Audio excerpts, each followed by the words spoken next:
What's up, docs? I'm the Pillbug, and welcome back to Friendsim. We're moving on to Cuprum and Follicle, this perverted motherfucker and this depressingly ill motherfucker. Let's go.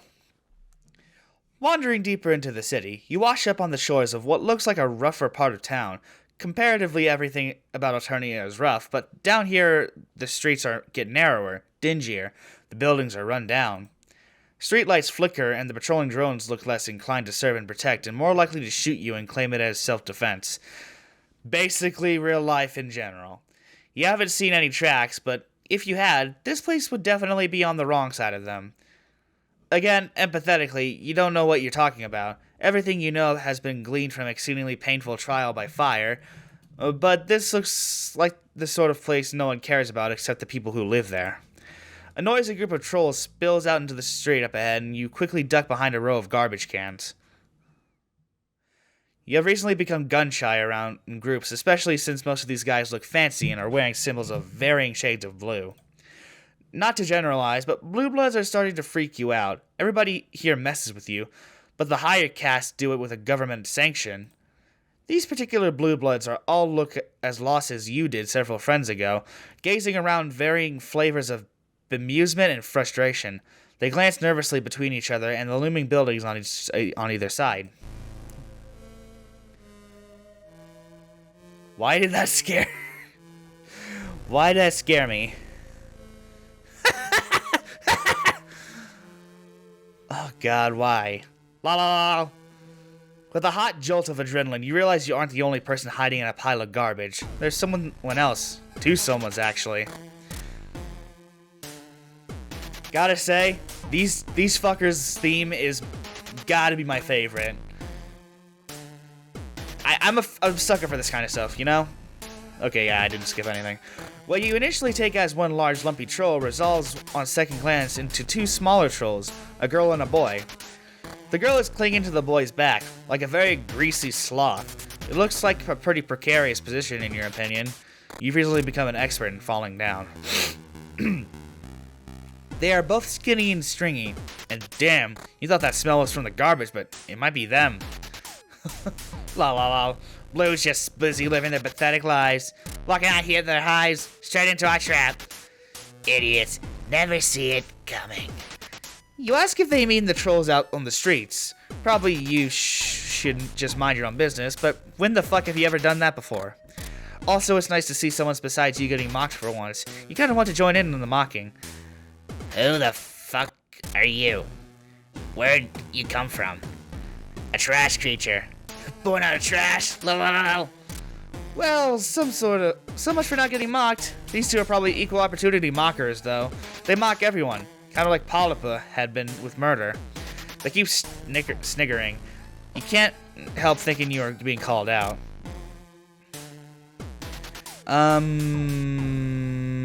Here. Well, fuck, dude. I don't know what the situation is. I guess take it lying down because No, stick up for yourself. I love these guys, but no. I want to see where this takes me. You put it to them, offhandedly, that perhaps it's they who are the trash creatures, since they are the ones who smell like they've been rolling in it for the past few days. For some reason, this makes them laugh even harder. Cuprum, check out the badass we got here. MFW, freaky co-bait nerd lord talks back. Why don't you run and cry about it? Yeah, go tell your Lucis on us. The girl tugs at the boy's hair and then they're off cackling and running up the street with a weird stumbling gait. They leave you all on your lonesome. Fresh friendship opportunities withering on the vine. You probably dodged a bullet, but you can't prevent the oncoming. I thought that would entertain them or something. Nope. Well, good thing I saved. Alright, let's take it lying down. You never thought about that? What a weirdly sexual idiom that is. Regardless, you decide to swallow your protest. Wait, sexual idiom? Did I miss something? I'll probably see it as I edit it, but I did not notice anything sexual about that. Regardless, you decide to swallow your protest. Hey, that's pretty sexual also. Thanks, English language. You don't want to start out a friendship with hostility. If you'd had parents, they would have told you that two wrongs don't make a right. You argue it isn't worth trying to befriend people who open with insults, but that's just how people are here. You gotta roll with it or get out of town, and since you literally can't go anywhere, you'll just roll and you really, really want more friends. Addiction is a powerful thing. You admit that you don't have a lusus and that you're pretty used to insults these days. You include an affectionate shrug to demonstrate just how easily everything rolls off your back. You add in a contrite little kick at the pavement and hang your head, even though you aren't quite sure what you did wrong. Lol, Rusty dunks on their own damn self. Don't have to do shit. This could be kind of relaxing for us. The girl turns her weird, spidery face towards you. You should come hang out. Wait, what? You want to hang out with this bottom feeder? They look like a huge drag. I already have enough dead weight with your ass to drag around. Oh man, you really hit the jackpot with these guys. 2 friends for the price of 1. To answer your question earlier, that you may have forgotten you asked. Cuprum hacked their Palm Husk CPS to bring them down here. Idiots can do shit without their fancy tech. The Blue Bloods are all arguing now. Somebody throws a punch. You figured it's quite a good prank if a little mean-spirited. Follicle stops yanking at Cuprum's hair and looks at you. Wow, you really are pretty basic. Hey, Cuprum. She gives his hair another yank, like it's reins and he's her horse. Cuprum grins, showing a bunch of big, blue, blunt teeth. He raises a hand that crackles with white, hot energy. Your stomach clenches as your feet leave the pavement, just enough for your toes to drag along the ground as you float over them. For a few seconds, you have zero control over your body. Cuprum lets you go and you land hard enough for your heels to make your ankles twinge. One of the flickering street lights shines down on Follicle's face. What you had initially taken as deep-set eyes are actually no eyes. There are black holes in her face. It looks super creepy and also super painful. Yeah, so what? You think I would just have eyes like some kind of normie? You would never accuse her of that. That isn't really a word you have in your lexion. Lol. He keeps doing that, saying the word instead of laughing. It's actually a hell of a power play. It really is. God damn it, he doesn't know a case of void rot when they see it. Have you never met a gold blood before? You have, but you aren't sure if Sarava counts. They're an internet celebrity, for one thing. For another, they have eyes. Well, one eye, and the other one wasn't lost to void rot, whatever the hell that is. You wonder if that's why she's on top of Cuprum. He's got some kind of combination of steed and seeing eye dog. Void rot means my body doesn't retain energy like it's supposed to. Just look it up on Gorigal. Yeah, she's basically a leaky battery in a sense. It means I'm dying. Constantly. All the time. You almost point out that technically everyone is dying all the time, but you sense this isn't the moment for fake deep fuckery. That really sounds like it blows, though. You tell her how sorry you are. What do you mean? What do you mean, why would you be sorry? You didn't do anything.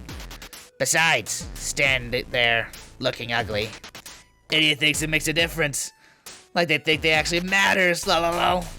Can't wait for Teresa to take this one down to the cult fields for a little R&R. Rest and relaxation?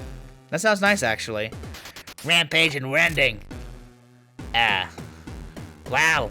And here was me thinking we could get through a whole conversation without bringing up precious Teresa. Lol, Teresa rules. I love Teresa. I know, dipshit. You rack your recent memories, trying to figure out if you know what a Teresa is, or who. Recognize that face? If you play Hiveswap, you know. Teresa is basically the third member of this relationship, considering how goddamn horny you are. To get her cybernetic tentacles up in you. Oh yeah, because, well, I mean, I always go, oh yeah, whenever I see something I could point out to anyone who doesn't know. Because gold bloods are basically used as batteries for, like, ships, because they have really powerful psychic abilities, as was demonstrated by this motherfucker lifting me off the ground and slamming me on the net. Wow. What? Is that supposed to make me feel bad? Sounds great, actually. You watch too much Eastern Alternian pornography. It'll be way better than sitting around with you, always sucking me dry. This sure is something you're witnessing right here. It must be that black rom stuff Zebra had briefly filled you in on. You cock a hip and compliment them on the obviously incredibly healthy pitch romance they got going on here. They're not. Because as everyone knows, there's nothing two people in a lover's spat like more than someone interrupting them to spout some random bits of cultural knowledge. That separates them, metaphorically at least. Physically, Follicle stays clinging to Cuplin's back. Wrong again, fuckbulge. We're pale. So pale. Oh, pale. That's the nice one. That's the nice one. The petting one, where you just talk about your feelings and they don't have sex. What? You got something to say?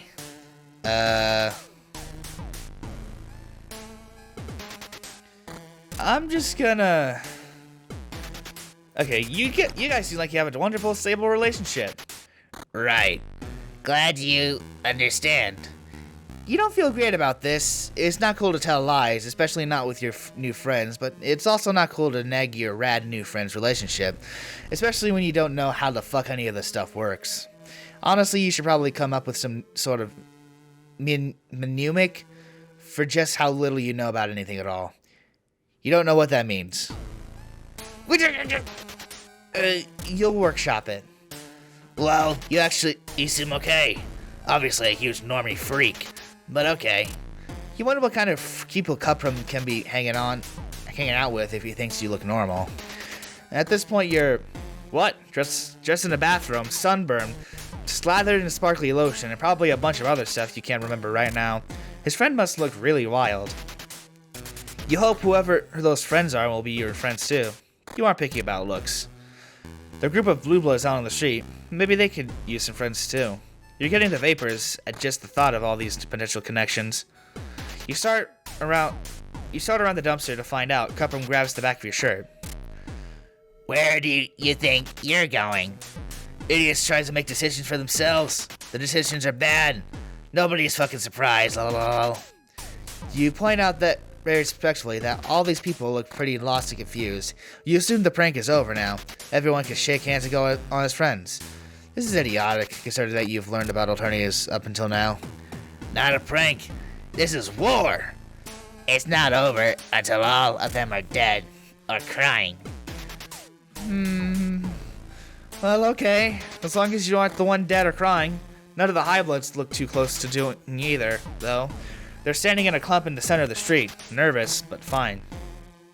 This is just a minor inconvenience, like a flat tire or a spilled cup of coffee. They have been lured into the slums by some greasy nerds, but Follicle and Cuprum don't seem to plan on doing anything besides watching and giggling.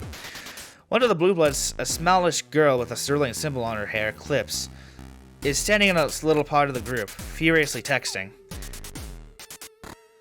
What does TFW mean? TFW, when dirty blue blood girl starts losing her cool. Should have known one of them would crack. You aren't sure what's going on. Yes!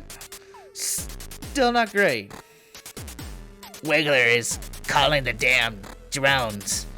Usually Highbloods wouldn't go running to them like that. Don't want to admit Lowbloods got one over one of them. When you get owned, fucking own it. That could be go on a t-shirt. Follicle and Cuprum seem bummed that their prank is going to the end so fast and with so little damage done. But isn't that the point of a prank? That everyone gets out of it relatively unscathed? Anything more and it becomes an assault. Overhead there is a whir and a clank. Loud, but not loud enough to prepare you for the damn flying bus coming in from a landing out on the street. Holy shit! You don't think you've ever been so excited about public transportation. You're confident that continuing your ramble across this alien world is the best thing for you. But gosh, it would be nice to rest your feet for a little while. Even better, none of the trolls getting on the bus seem to have any money or travel passes. Perfect! You don't have any of those things either. You start around the trash pile again, and this time 2 pairs of hands grab into the back of your shirt. Dude, where the hell are you doing? You quickly explain that you want to catch the bus before it takes off again. You have no idea how long it's going to be before another one arrives.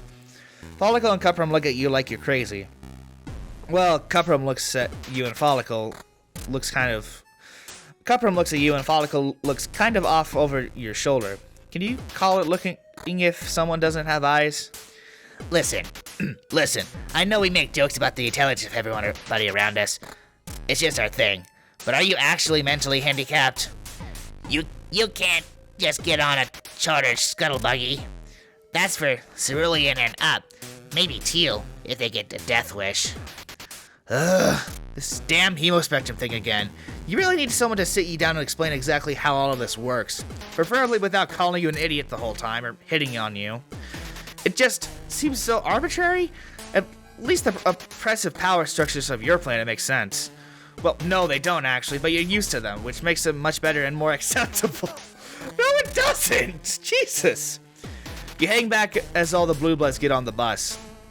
It occurs to you that even though it was their prank that lured the Blue Bloods down here, Follicle and Cuprum have to watch it all unfold from behind a dumpster. They don't dare do anything head on. Not that you support just randomly attacking people in the street, but it's kind of fucked up that a certain kind of violence is acceptable into a very specific direction.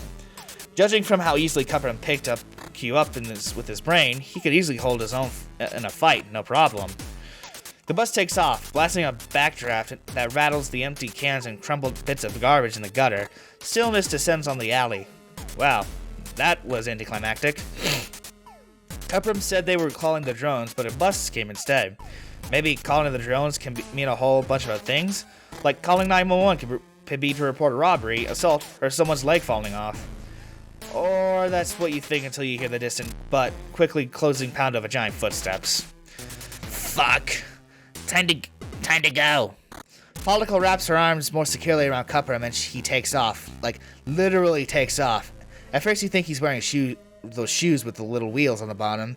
The kind kids wear to crash into stuff at a mall. But no, he's hovering a half inch off the ground. You have to run to keep up with him, and your steps are distressingly loud on the pavement. A familiar weightlessness shoots through your limbs, settling in your gut.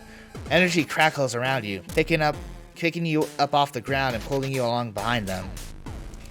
He has enough power to float both of you at once, all the while carrying his girlfriend on his back. You don't know much about psychics. YDK map? What does YDK map mean? But that's pretty damn impressive. The three of you round a corner and you forget all about being impressed because you're too busy freaking the fuck out. You were too busy worrying about the drones coming from behind you that you did not consider the possibility of one closing from the front. Fuck. This one is smallish, but it's still a lot bigger than you, and a lot spinnier, and a lot more endowed with dangerous lasers, and its focus is on the three of you instead of someone else. You, Follicle, and Cuprum make a similar noise. It goes a little bit like. The smash at the end comes from Cuprum picking all three of you up with his brain and tossing you, just as the drone shoots a laser out of his torso. It blasts the pavement where you've been standing into craggy, smoking chunks. You tumble feet over ass into the alleyway. A concerning pain twinges through your healing ribs, but you are just too used to injuries at this point you barely wince. What's more concerning is Follicle. The blast rips her off Cuprum and sends her in the opposite direction, against the alley wall with you. She immediately curls into a ball like a pillbug with a lot of hair. She doesn't respond when you ask her if she's okay, and you aren't sure if you should touch her. You shouldn't move injured people, right? Especially not injured people with void rot. I'm fine. I'll live. Oh, fuck. The drone had a 50-50 chance to come in your direction instead of Cuprum's, and surprise! It did! It moves all together way too fast for something that size. Aren't big things supposed to be slow? That's what video games taught you. Video games wouldn't lie, would they? Fuck, shit, hell, you've come all this way, dodged so many dangers, and had so many friends, and now you're just gonna get lasered by some huge spiky robot monster thing. Are they even robots? They're gonna look organic. But so do like the couches here, but you digress, it's going to kill you. But instead of dealing with you a quick, fatal blow, the drone stops in the center of the street. Its big, ugly head swivels towards Follicle. Oh, God. Is it possible you found someone more callable than you are? Alternia definitely doesn't seem like a great place to be the weak link. As usual, you are next to useless. All you can do is watch as the drone takes heavy steps towards her. Desperate, you kick a nearby trash can. You shout. You make as much noise as you can, trying to draw its attention. Once you have it, you aren't sure what you're going to do with it, but you aren't worried about that right now. The drone grinds to an uncertain halt. It heads slowly turns towards you, then back to Follicle. It can't make up its mind. Should it go for Void Rot or the noisy asshole? You look around for weapons while it's frozen in indecision. There's nothing here but empty bottles and tiny pieces of concrete. You really are a worthless wreck. Your new friend is about to get stomped or blasted or kicked with a giant metal leg, and all you can do is hop around like a maniac and smack a trash can. Fuck! Luckily for once, you aren't the only one there. Your new friend already has a friend. You're really friend crashing here. Oh damn. Cuprum doesn't screw around. He rises up in a wave of crackling power, attacking the drone by, well, basically just by putting its hands on his big ugly head and discharging as much energy as possible, frying whatever brainstem the thing has. He tried to be at least a little bit useful and drag Follicle out of the way of the drone as it falls, but it doesn't fall. It just shuts down. The evil red glow of its eyes dies and it goes still. It becomes just a giant, ugly statue of an alien robot in the middle of a filthy street. Cupum drops like a rock before he's even out of the air. He's on his way to Follicle. He shoves you out of the way. Fo, are you okay? Please say you're okay. What the fuck, Lil? Follicle buries her face in Cuprum's chest, her two little fists clinging tight to his arms. Her shoulders rise and fall. She's taking huge breaths like she can't get her lungs to work right. Do trolls even have lungs? They probably call them something weird, respiratory sacs, breathing glands, suck sphincters. I'm fine. Idiot. You had a snide comment ready to go, concerning appreciating your loved ones while you can before a big metal monster comes and squishes them. But sitting here watching Cuprum hold Follicle like he never wants to let her go, well, all your snideness drains into a puddle at your feet. You don't know them. You don't know their life. Their relationship might not even be the healthiest, but honestly, who is? You've seen some really bad shit, both here and back home. Hey, you okay, dork? Yeah, you really are. Thanks to them. Woo! We did it! Nice. Okay. Well, that was interesting. And also kind of terrifying, considering that they... Oh my god. Okay. What is my phone saying?